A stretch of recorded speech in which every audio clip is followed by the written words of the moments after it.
കൊണ്ടുവന്ന് ഒരു പരാതി കൊടുത്താൽ വേറെ ചോദ്യം പറച്ചിലൊന്നുമില്ല. എതിർക്കുന്നവർ പാവാടകളാണ്. കാരണം അവർക്ക് ആവശ്യം എന്താണെന്നറിയോ? പെണ്ണിനെ സപ്പോർട്ട് ചെയ്ത് ആ പെണ്ണിനെ ദുരുപയോഗം ചെയ്യുക. പാലക്കാട് അവസാനത്തെ അവരുടെ ഉദ്ഘാടനത്തിന് ഞങ്ങൾ ചാണകവെള്ളം തളിക്കുമെന്ന് പറഞ്ഞു. അന്ന് തീർന്നല്ലോ പരിപാടി.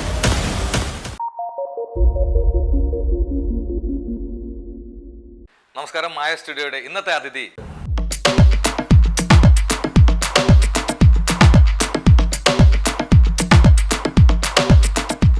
ആൾ കേരള മെൻസ് അസോസിയേഷൻ സംസ്ഥാന പ്രസിഡന്റ് വട്ടിയൂർക്കാവ് അജിത് കുമാർ ഏട്ടനാണ്.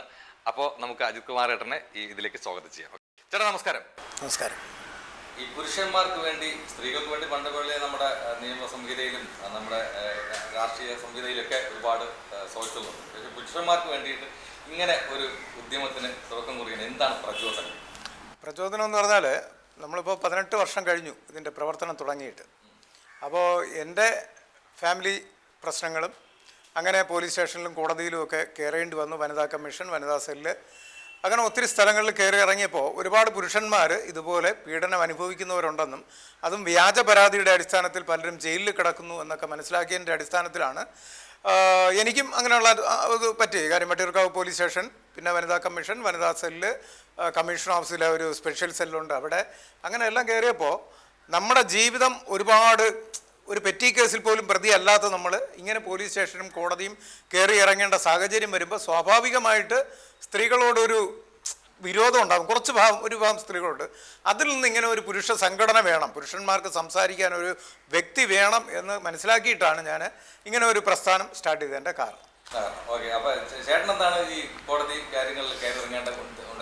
അത് വട്ടിയൂർക്കാവ് പോലീസ് സ്റ്റേഷനിൽ ഭാര്യ എൻ്റെ പേരിൽ കംപ്ലൈൻറ്റ് കൊടുത്തതിൻ്റെ അടിസ്ഥാനത്തിൽ ഞാൻ അവിടെ പോയി.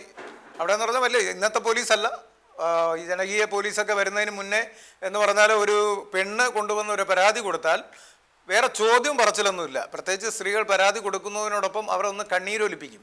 അത് സ്വാഭാവികമാണല്ലോ. അപ്പോൾ ഇത് കണ്ടിട്ട് അന്നത്തെ SI പുരുഷന്മാരെ മർദ്ദിക്കുന്ന ഒരു ശീലമുണ്ട് സ്വാഭാവികമായിട്ട്. അങ്ങനെ ഞാനപ്പോൾ കാസർഗോഡായിരുന്നു. ഞാനിവിടെ വിളിച്ച് ചോദിച്ചു, ഇപ്പോഴത്തെ ഇരിക്കുന്ന SI എങ്ങനെയാണെന്ന് ചോദിച്ചു. അപ്പോൾ ചോദ്യം പറച്ചിലൊന്നുമില്ല, തല്ലാണെന്ന് പറഞ്ഞു. അത് മനസ്സിലാക്കിയിട്ട് ഞാൻ ഒരു SP കണ്ടു.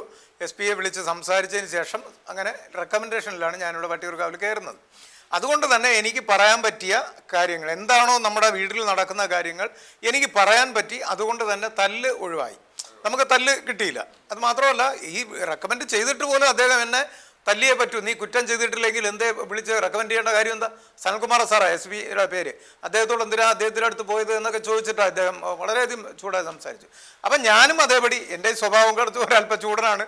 അപ്പോൾ അതുകൊണ്ട് ഞാനും അദ്ദേഹത്തോട് രോഷത്തോടു കൂടി തന്നെ സംസാരിച്ചു. അങ്ങനെ ഈ സംസാരത്തിൻ്റെ ഇടയിൽ അദ്ദേഹം ഞാൻ പറയുന്ന കാര്യങ്ങൾ കേൾക്കാൻ തുടങ്ങി. അങ്ങനെ അദ്ദേഹം കേട്ടപ്പോൾ എൻ്റെ ഭാഗമാണ് ശരിയാണെന്ന് തോന്നുകയും പിന്നീട് അവളോട് പറഞ്ഞു, ഇത് ഇവിടെ കൊണ്ട് തീരുന്ന കേസല്ല, വനിതാ സെല്ലോ നിങ്ങൾക്ക് വേറെ ഏതെങ്കിലും ഓപ്ഷൻ തിരഞ്ഞെടുക്കാം.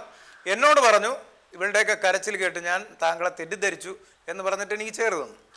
അവിടെയാണ് അവിടെ മുതൽ പിന്നെ അങ്ങോട്ട് എൻ്റെ വിജയമായിരുന്നു. പിന്നെ വനിതാ സെല്ലിൽ പോയി, അവിടെയും ഇതുപോലെ തന്നെയാണ് നമ്മൾ കാര്യങ്ങൾ നീക്കിയത്. ശരി. അപ്പോൾ നമുക്ക് സ്വന്തമായിട്ട് ചേട്ടൻ്റെ ജീവിതത്തിൽ സക്സസ് ആവാൻ പറ്റാത്ത കാര്യങ്ങൾ എങ്ങനെ മറ്റുള്ള പുരുഷന്മാർക്ക് വേണ്ടി സക്സസ് ആക്കാൻ പറ്റുമെന്ന് തോന്നി?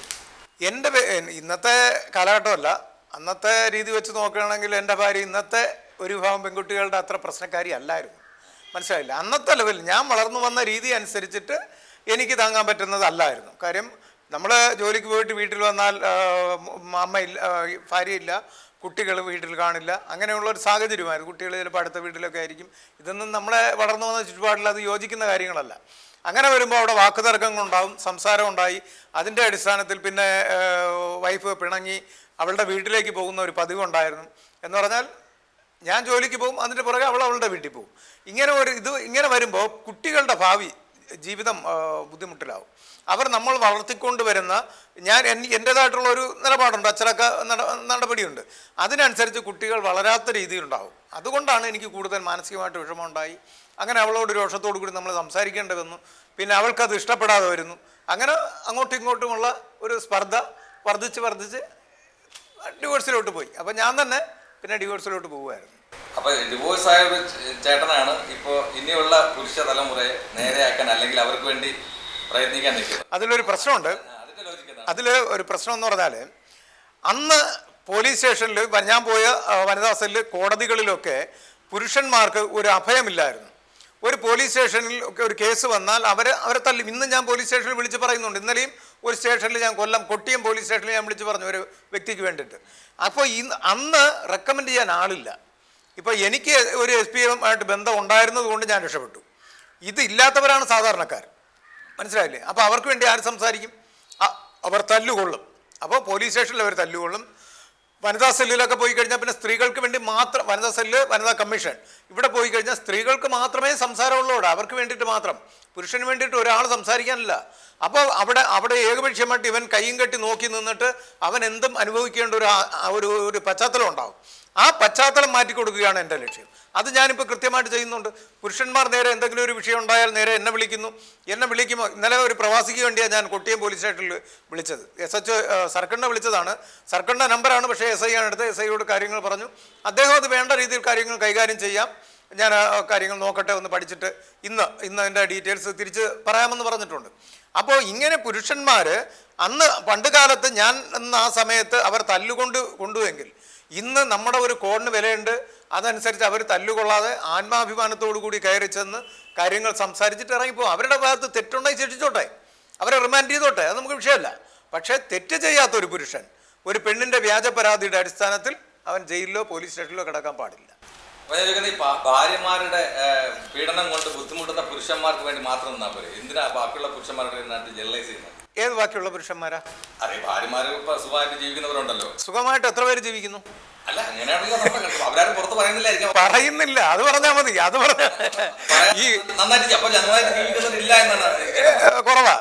ഇന്നത്തെ കാലത്ത് നല്ല രീതിയിൽ പണ്ട് പുരുഷ മേധാവിത്വം എന്നൊക്കെയാണ് പറയുന്നത്. പണ്ടും സ്ത്രീകൾ തന്നെയാണ് കുടുംബം ഭരിച്ചുകൊണ്ടിരുന്നത്. ഇന്ന് കുറച്ച് കൂടിയിട്ടുണ്ട്. കുടുംബവും നാടും സ്ത്രീകൾ ഭരിക്കുന്നു. അത് തന്നെയാണ് കാരണം എന്ന് പറഞ്ഞാൽ. ഇപ്പോൾ ഈ ഭരണതലത്തിലല്ല ഞാൻ ഉദ്ദേശിച്ചത്. ഇപ്പോൾ വീട്ടിലെന്ന് പറഞ്ഞാൽ ഭർത്താവിൻ്റെ ഇഷ്ടം എന്തെങ്കിലും നടപ്പിലാക്കാൻ പറ്റുമോ? ഏതെങ്കിലും ഒരു കാര്യം, താങ്കളൊരു കുടുംബനാഥനാണോ? വൈഫുണ്ടോ? അവിടെ എന്തെങ്കിലും കളി നടക്കുന്നുണ്ടോ? താങ്കൾ പറയുന്നത് എന്തെങ്കിലും അവിടെ വിലയുണ്ടോ? വൈഫ് പറയുന്നത് നടക്കത്തുള്ളൂ. അതേ നടക്കും, മാറ്റമൊന്നുമില്ല. അത് തന്നെയാണ് കാരണം. അത് നല്ലതായിരിക്കില്ലല്ലോ എല്ലാ കാര്യവും പറയുന്നത്. നല്ല കാര്യം പണ്ട് കാലത്ത് നമ്മൾ എല്ലാവരും അനുവദിച്ചു കൊടുക്കുമല്ലോ സ്വാഭാവികമായിട്ട്. അപ്പോൾ ഈ സ്ത്രീകളിൽ എല്ലാ വിഭാഗം ഞാൻ പറയുന്നില്ല കേട്ടോ, കുറച്ച് പേര് നല്ല രീതിയിൽ കുടുംബജീവൻ നയിക്കുന്നവരുണ്ട്. ഭർത്താക്കന്മാർ പ്രശ്നക്കാരായിട്ടുള്ള മദ്യപാനവും മറ്റ് ഇവരെ ഒരുപാട് ദ്രോഹിക്കുന്ന അപൂർവം കേസുകളുണ്ട്. അപൂർവം കേസുകളുണ്ട്, ഇല്ല എന്നല്ല.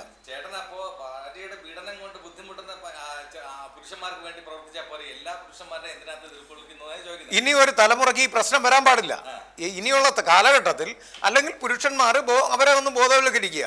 ഇപ്പോൾ ഈയിടയ്ക്ക് ഞാൻ യുവാക്കളോട്, യൂത്തിനോട് ഞാൻ പറഞ്ഞിട്ടുണ്ട്, നിങ്ങൾ കണ്ണടച്ച് പെണ്ണിനെ വിശ്വസിക്കരുത്. പ്രത്യേകിച്ച് ഇന്നത്തെ കാലത്തെ പെൺകുട്ടികളെ അവർ ഒരുപാട് പുരുഷന്മാരുമായിട്ട് ഇടപഴകിയിട്ടാണ് നിങ്ങളുടെ അടുത്ത് വരുന്നത്. അത് ലവ് മാരേജ് ആയിക്കോട്ടെ, രജിസ്റ്റർ മാരേജ് ഏതായാലും വരുന്നത്. അപ്പോൾ അവർ കാണുന്ന ലോകം വേറെയാണ്, നിങ്ങൾ കാണുന്ന രീതിയല്ല. ഈ ആൺപിള്ളേർ കാണുന്ന, അവർക്കെന്ന് പറഞ്ഞാൽ ഈ എന്താ പറയുക, പുരുഷന്മാർ എന്ന് വെച്ചാൽ കിണറ്റി കിടക്കുന്ന തവളയാണ്. അതാണ് സത്യം. പെണ്ണെന്ന് പറഞ്ഞാൽ അതല്ല, അത് സമുദ്രത്തിൽ നീന്തി തുടിച്ചിട്ടാണ് വരുന്നത്. അതാദ്യം മനസ്സിലാക്കണം. ഇതൊന്നും മനസ്സിലാക്കിയിരുന്നാൽ മതി പുരുഷന്മാർ.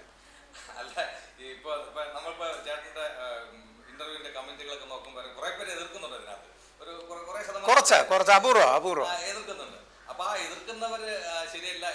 എതിർക്കുന്നവർ പാവാടകളാണ്. കാരണം അവർക്ക് ആവശ്യം എന്താണെന്നറിയോ?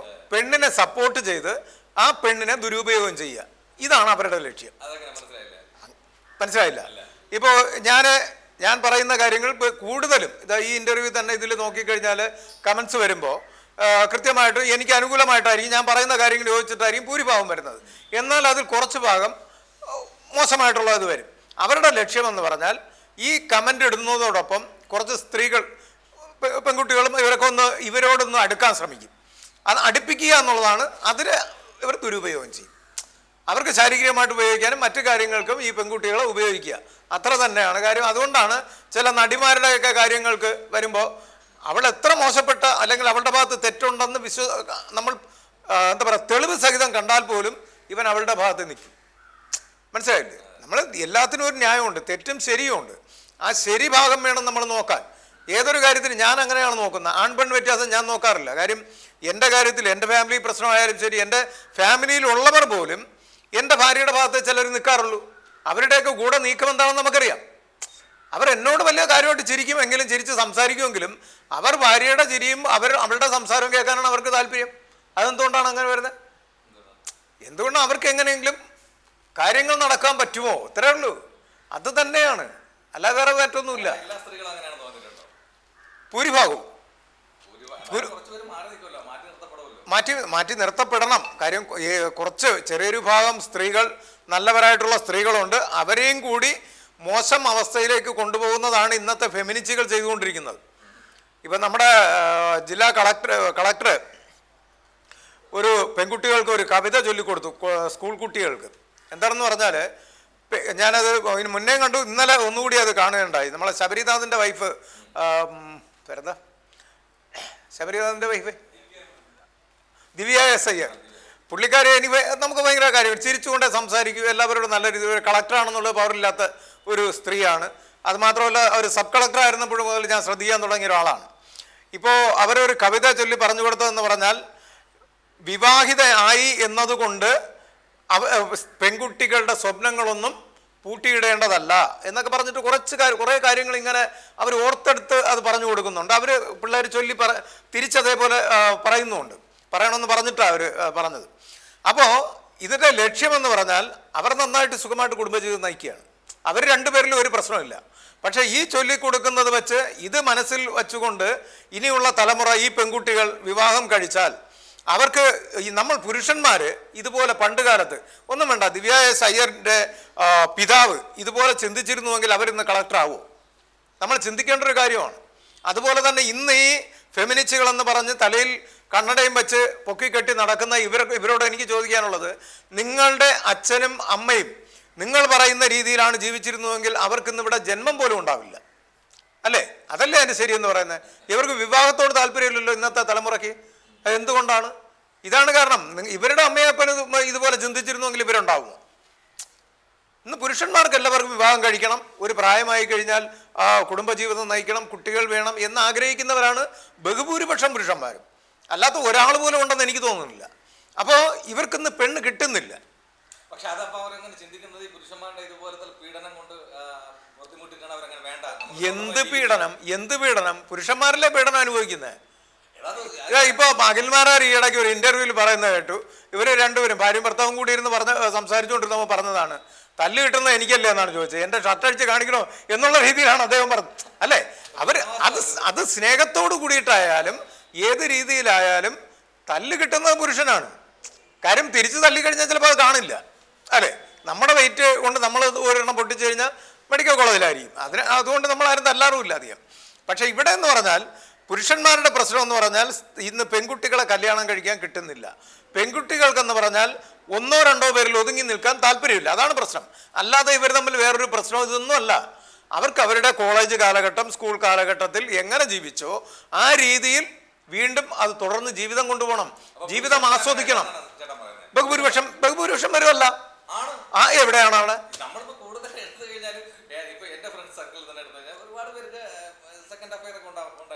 എത്ര പേർക്കുണ്ട്? ഒത്തിരി പേർക്കുണ്ട്. പക്ഷെ എൻ്റെ സർക്കിളിനകത്തുള്ള ഒരാളിന് പോലും ഇല്ല എന്നുള്ളതാണ്. അല്ല, ഇല്ല. ഞാൻ തന്നെ, എനിക്ക് 8 വർഷമായി. ഞാൻ 8 വർഷമായിട്ട് ഒരു സ്ത്രീകളുമായിട്ട് ഒരു പെൺകുട്ടികളും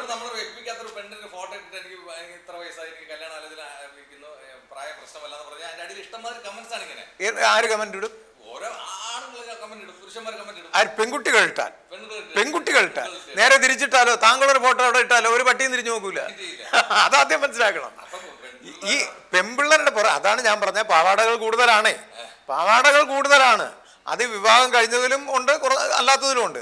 പക്ഷേ എത്ര മോശമായിട്ട് നടന്നവനും ഞാൻ കണ്ടിട്ടുള്ളതാണ്. നമ്മുടെ കാലഘട്ടത്തിലുള്ളവർ എത്ര മോശമായിട്ട് നടന്നവനും വിവാഹം കഴിഞ്ഞാൽ അവൻ ഭാര്യയും മക്കളും എന്നുള്ള രീതിയിൽ നല്ല രീതിയിൽ കുടുംബജീവിതം നയിക്കാനേ നോക്കത്തുള്ളൂ. അല്ലാതെ വളരെ കുറച്ച് പേര് എന്ന് പറഞ്ഞാൽ, അങ്ങനെ ചൂണ്ടിക്കാണിക്കാൻ എൻ്റെ അറിവിൽ അന്നത്തെ കാലഘട്ടത്തിൽ വേണമെങ്കിൽ ഒരു 2-3 പേരുടെ വേണമെങ്കിൽ കാണിക്കാം.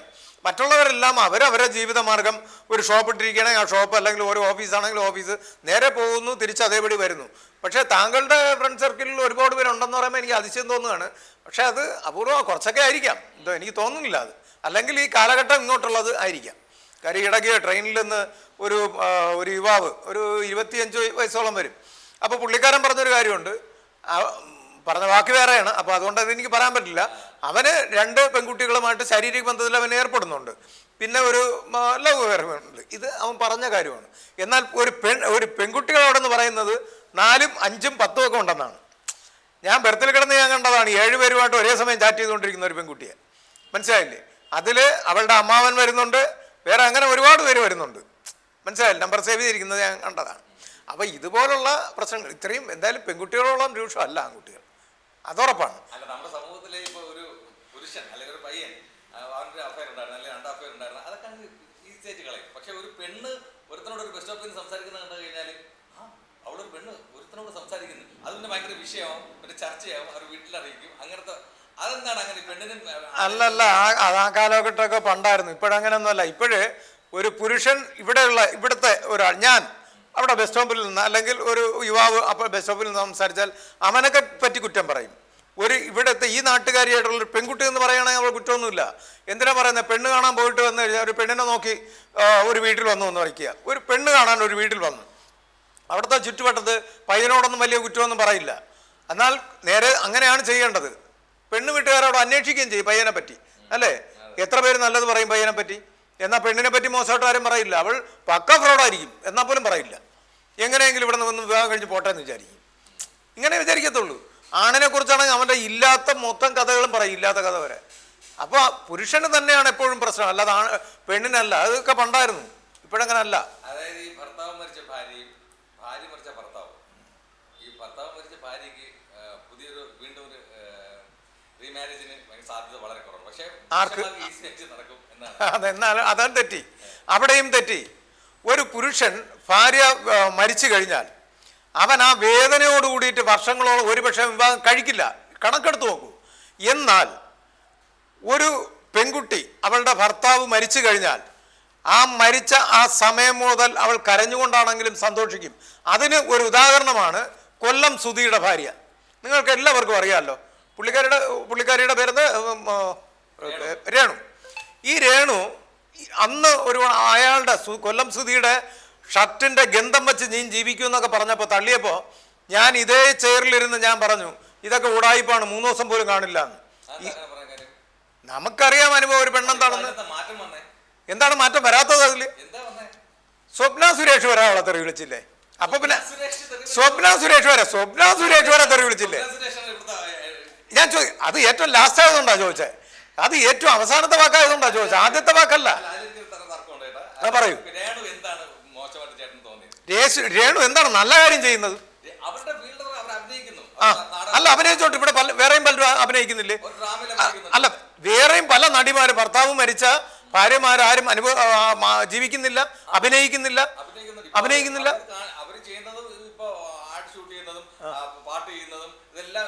എല്ലാം സമൂഹത്തിൽ എല്ലാവർക്കും നല്ലതായിട്ടാണോ, വിമർശനമാണോ, അവർക്ക് അനുകൂലമായിട്ടാണോ ഏറ്റവും കൂടുതൽ കമന്റ്സ് വരുന്നത്? അല്ല, കമന്റ്സ് വരുന്നത് പബ്ലിക്കിൽ. അതാണ് ഞാൻ പറഞ്ഞത്, സ്വപ്ന സുരേഷ് വരെ മോശമായിട്ട് ഈ വിഷുവിനുള്ള ഒരു ഇത് കണ്ടിട്ട് സ്വപ്ന സുരേഷ് വരെ വളരെ നിഷ്ഠൂരമായിട്ടാണ് സംസാരിച്ചത്. അപ്പോൾ ആ സ്വപ്ന സുരേഷ് എന്ന് വെച്ചാൽ ഏറ്റവും ലാസ്റ്റായിട്ടാണ് കണ്ട. അല്ല, സ്വപ്ന സുരേഷ് അവരാണ് പറഞ്ഞത് കൊണ്ടെല്ലാം തീർന്നു എന്നല്ല. അപ്പോൾ സമൂഹത്തിൽ ഹണി റോസ് ഇവിടെ എന്താ നല്ലതാ ചെയ്തുകൊണ്ടിരുന്നത്? ഇപ്പൊ പുള്ളിക്കാരി നന്നായില്ലേ? ഇപ്പൊ ഏറെക്കുറെയൊക്കെ കുഴപ്പമില്ലാതെ പോയില്ലേ? കാര്യം നമ്മുടെ തലമുറയെ നശിപ്പിക്കുന്ന ഒരു രീതിയിലോട്ട്, ഒരു സംസ്കാരത്തിലോട്ട് പോകരുത്. അങ്ങനെ പോകുന്നത് തെറ്റായിട്ടുള്ള നയമാണ്. അത് അവരെന്ത് ഫോട്ടോഷൂട്ട്, ഹണി റോസ് എന്തുകൊണ്ട് ഇപ്പൊ ആ നിലപാടിൽ നിന്ന് മാറി? എന്തുകൊണ്ട് മാറി? അവർക്കെതിരെ കുറച്ച് പേര് തിരിഞ്ഞു, ഞങ്ങളും ശക്തമായിട്ട് തിരിഞ്ഞു.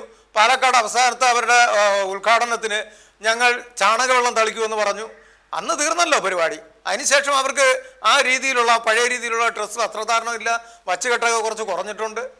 നമ്മൾ നമ്മുടേതായ ശരീരത്തിൽ നമ്മളായിട്ട് ജീവിക്കുക, മറ്റുള്ളവർക്ക് ഒരു കുറച്ചെങ്കിലും ഒരു മാതൃകയാകുക, അതാണ് വേണ്ടത്. അല്ലാതെ ഈ നമ്മൾ അമേരിക്കയിലെന്നല്ല പലരും ചോദിക്കുന്നത്, എൻ്റെ അടുത്ത് വേറെയും ഒരു ഇൻ്റർവ്യൂവിൽ ചോദിച്ചത്, താങ്കൾ വിദേശ രാജ്യങ്ങളിൽ കണ്ടിട്ടില്ലെന്ന്. നമ്മൾ താമസിക്കുന്ന വിദേശ രാജ്യത്തല്ലല്ലോ, നമ്മൾ താമസിക്കുന്ന കേരളത്തിലല്ലേ, ഇന്ത്യയിലല്ലേ. അപ്പോൾ ഇന്ത്യയിൽ ഇന്ത്യതായിട്ടുള്ള സംസ്കാരം. നിങ്ങൾ അമേരിക്കയിൽ പോയി അമേരിക്കയിൽ രീതിയിൽ ജീവിക്കുക. ഇവിടെ നമ്മൾ ഈ പറയുന്നവർ ടോയ്ലറ്റിൽ പോയി കഴിഞ്ഞാൽ ഇവിടുത്തെ സംസ്കാരമാണോ അമേരിക്കയുടെ സംസ്കാരമാണോ? അപ്പോൾ ഇവിടുത്തെ അല്ലേ. അപ്പോൾ അങ്ങനെ കൂടുതൽ എത്തണമെന്ന് എങ്കിൽ പിന്നെ അവിടെ പോയി അങ്ങ് എത്തിയാൽ പോരെ. ഇവിടെ എന്തിനാ ഇവിടെ കിടന്ന് ഇവിടുത്തെ തലമുറ ചീത്തയാക്കുന്നത്? ഇപ്പോൾ ഇന്ത്യയിൽ തന്നെ ഏറ്റവും കൂടുതൽ ചീത്തപ്പേര് കേൾപ്പിക്കുന്നത് മലയാളി പെൺകുട്ടികളല്ലേ? അതാണോ ഇല്ലയോ? കാര്യം മറ്റുള്ള സ്റ്റേറ്റുകളിൽ പോയി ചോദിച്ചാൽ തമിഴ്, ഇവിടെ തൊട്ടടുത്ത് തമിഴ്നാടല്ലേ, ആ തമിഴന്മാർ പറയുന്ന ഒന്ന് നോക്കണം മലയാളി പെൺകുട്ടികളെ പറ്റി. എന്തിനാണ് ഇതിൻ്റെ ആവശ്യം? എന്തിനാണ് പുതിയൊരു സംസ്കാരം ഇവിടെ കൊണ്ടുവരുന്നത്? നേരെ വിദേശ രാജ്യത്ത് ഇവിടെ ഇറക്കണം എന്തിനാ? അവർക്ക് വീട്ടിലിടേണ്ട വസ്ത്രം വീട്ടിൽ ഇട്ടൂടെ? ബാത്റൂമിൽ പോകുമ്പോൾ ഇടേണ്ട ബാത്റൂമിൽ ഇടുക. അതെന്ത് സ്വാതന്ത്ര്യം? ആ സ്വാതന്ത്ര്യം പാടില്ല. അത് അനാവശ്യ സ്വാതന്ത്ര്യമല്ലേ. എന്നാ പിന്നെ താങ്കൾ ഷർട്ട് ഊരി പാൻറ് ഊരി ഇട്ട് തൊഴി അങ്ങ് നടക്കൂ. ഇതാണ് സ്വാതന്ത്ര്യം എന്ന് പറഞ്ഞ് താങ്കൾ ചെയ്യും. അങ്ങനെയൊന്നും ആണുങ്ങൾ ചെയ്യില്ല. ആണുങ്ങൾ ഭൂരിഭാഗം ചെയ്യില്ല. എന്നാൽ ഒരുപാട് സ്ത്രീകൾ ഇത് ചെയ്യുന്നു. വീട്ടിലിടേണ്ട വസ്ത്രം വീട്ടിലിടണം, അല്ലാതെ അത് കയറി പൊതുവേദിയിൽ ഇട്ടുകൊണ്ട് വരിക. അവിടെ അതിലെന്താണ് സുഖം കണ്ടെത്താതിരിക്കുന്നത്? അതെന്നൊന്ന് പറഞ്ഞുതരൂ. അല്ല ഏത് വേടനോ? ആ പാട്ട് അത് വേടനല്ലേ? അത് അവരുടെ ഒരു കൾച്ചറിന്റെ ഭാഗമല്ലേ അത്? അതല്ലേ ആദിവാസികളുടെ കാര്യമല്ലേ അവർ? അതാണോ വേടൻ? എനിക്ക് മനസ്സിലായില്ല ആളിനെ.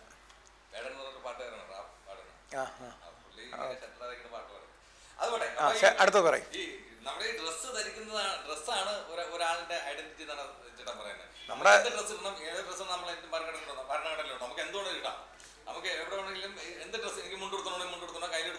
മുണ്ടക്കൂടെ നഗ്നത പറച്ച് പോണം എന്നുള്ളത്.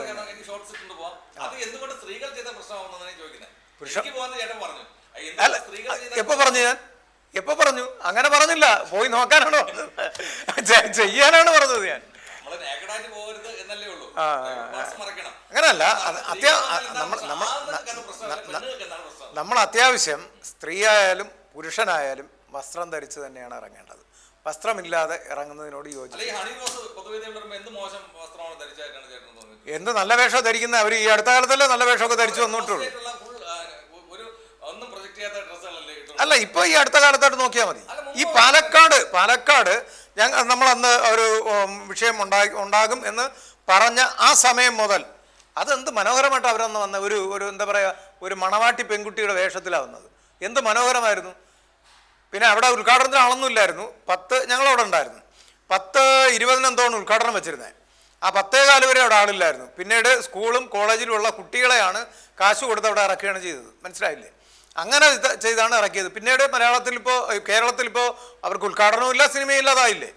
അവരുടെ ഒരു സിനിമയുടെ പ്രൊമോഷൻ്റെ ഭാഗമായിട്ടാണ് ഈ വേലത്തരങ്ങളെല്ലാം കാണിച്ചത്. ആരാ? ബോച്ചയെ ജയിലിലാക്കിയത്. അതിൻ്റെ എന്തെങ്കിലും ആവശ്യം ഉണ്ടായിരുന്നു? അയാൾ എന്ത് തെറ്റ് ചെയ്ത്? ഇപ്പം ആർക്കാ സുഖം കൂടുതൽ? അല്ലെങ്കിൽ ഈ കേരള ജനത കൂടുതൽ അംഗീകരിച്ചത് ആരെയാ? ബോച്ചയാണോ അതോ ഹണി റോസിനെയാണോ? ഇല്ല, അവിടെ ബോച്ചയ്ക്കാണ് കൂടുതൽ ജനപിന്തുണ കിട്ടിയത്. അദ്ദേഹം ജയിലിൽ പോയെങ്കിൽ പോലും തിരിച്ചിറങ്ങി വന്നപ്പോൾ അദ്ദേഹം തന്നെ പറഞ്ഞു എത്രയോ ആയിരം ഫോളോവേഴ്സ് കൂടി, ലക്ഷക്കണക്കിന് കൂടിയിട്ടുണ്ട് അദ്ദേഹത്തിന്. അപ്പോൾ അദ്ദേഹത്തെ ഇപ്പോഴും നന്നായിട്ട് വീഡിയോകൾ ചെയ്ത് പോകുന്നില്ലേ. പക്ഷേ ഹണി റോസോ സിനിമയുണ്ടോ? ആ പടം ഇതുവരെ റിലീസായില്ലല്ലോ. 2-3 മാസം മുമ്പ് ഇറങ്ങേണ്ട പടമായിരുന്നു അത്. ആ ഫിലിം ഇറങ്ങി. അപ്പോൾ അതുപോലെ തന്നെയാണ് ഇപ്പോൾ ഈ ഷൈൻ ടോം ചാക്കോയ്ക്കെതിരെ വന്നത് പ്രൊമോഷൻ്റെ ഭാഗമായിട്ടാണെന്നാണ് ചെറിയൊരു അറിവ് കിട്ടിയിട്ടുണ്ട്. മനസ്സിലായില്ലേ? അങ്ങനെ ഈ സിനിമയുടെ പ്രൊമോഷന് വേണ്ടിയിട്ട് ഒരാളിനെ പെണ്ണ് കേസിലോ അല്ലെങ്കിൽ ലഹരി കേസിലോ പെടുത്തുന്നത് ശരിയായിട്ടുള്ള നടപടിയല്ല. പ്രത്യേകിച്ച് ഈ പെണ്ണ് കേസിൽ ലഹരിയോടൊന്നും നമുക്ക് വലിയ താല്പര്യമില്ല. ഷൈൻ ടോം ചാക്കോ അത് നിയന്ത്രിക്കുന്നത് നല്ലത് തന്നെയാണ്. പൊതുവേദികളിൽ വന്നിരുന്നവരും അല്ല നിയന്ത്രിക്കണം എന്ന് പറയുമ്പോൾ മദ്യം കൊടുക്കണം എന്നത് ആരാ ഇവിടെ? സർക്കാരില്ലേ? അപ്പോൾ പിന്നെ അത് വാങ്ങിച്ച് കഴിക്കരുതെന്ന് പറയാൻ എനിക്ക് അവകാശമുണ്ടോ? അല്ല, മദ്യത്തിൻ്റെ കാര്യമാണ് ഞാൻ പറയുന്നത്. ലഹരി എന്ന് പറയുന്നത് മറ്റുള്ളത് വേറെ, ഡ്രഗ്സ് അത് വേറെ. പക്ഷേ മദ്യം ഇവിടെ കൊടുക്കുന്നുണ്ട്, സുലഭമായിട്ട് കൊടുക്കുകയാണ്. അപ്പോൾ അങ്ങനെ വരുമ്പോഴും മദ്യം കഴിക്കരുതെന്ന് നമുക്ക് പറയാൻ പറ്റില്ല. അത് നിയന്ത്രിക്കണമെന്ന് പറഞ്ഞാൽ മറ്റുള്ളതെല്ലാം നിർത്തിയിട്ട് മദ്യം കഴിക്കാം വർക്ക് ടൈം അല്ലാതെ വിശ്രമിക്കുന്ന സമയങ്ങൾ. ഷൂട്ടിംഗ് എല്ലാം കഴിഞ്ഞിട്ട് വേണമെങ്കിൽ മദ്യം കഴിക്കുന്നതിൽ വിഷയമല്ല. മദ്യമല്ല കഴിക്കുന്നത്. അത് ഓക്കെ ഓക്കെ ഓക്കെ, അത് പാടില്ല എന്നാണ് ഞാൻ പറയുന്നത്. അത് പാടില്ല. ആ കാര്യങ്ങൾ മാറ്റി നിർത്തിയിട്ട് അദ്ദേഹത്തിന് മദ്യം കഴിക്കാമല്ലോ. മദ്യവും ലഹരിയാണല്ലോ. ഞാനും കഴിക്കുന്നുണ്ട്. ഞാൻ ആഴ്ചയിൽ 1-2 ദിവസമൊക്കെ ഞാനും കഴിക്കുന്ന ആളാണ്. അപ്പോൾ കഴിക്കുന്നില്ല എന്ന് പറയുന്നില്ലല്ലോ. എന്നാൽ തെറ്റാണ്. എൻ്റെ അഭിപ്രായത്തിൽ എനിക്ക് വലിയ അസുഖങ്ങളൊന്നുമില്ല. ഞാൻ ഈ ആരോഗ്യകരമായിട്ട് കഴിക്കുന്നതുകൊണ്ടാണ് എനിക്ക് ഒരു അസുഖം വരാത്തതെന്ന് ചിന്തിക്കുന്ന. ജലദോഷം പോലും എനിക്ക് വരാറില്ല. ഞാൻ അങ്ങനെ പണ്ടുപോലെ ശരീരം നോക്കുന്ന ആളാണ്. ശരീരം സൂക്ഷിക്കുന്നതിൻ്റെ ഭാഗമായിട്ടാണ് ഞാൻ മദ്യപിക്കുന്നത്.